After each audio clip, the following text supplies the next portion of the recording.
fuck. What? I thought I was... Fuck me, really? This is awful! Read it! This is the repair guy, and I'm gonna read a story now.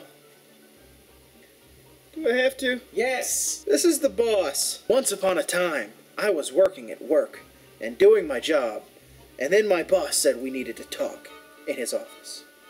I said, okay, sure, yes. And he said, okay, Bill, you're fired unless you do something for me. And I said to him, okay, sure, yes, again. Because I do not want to be fired, because then I will not have no money.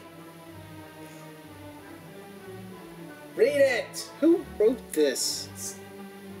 Somebody. Then he told me that he was Satan.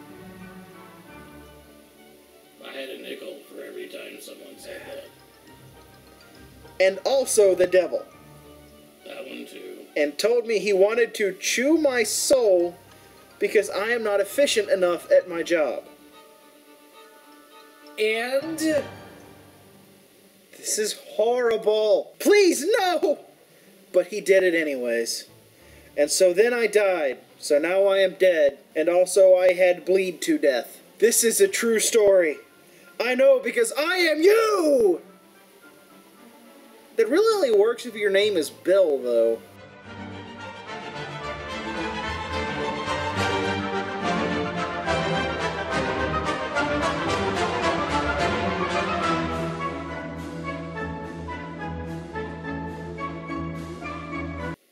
I mean, they said his name.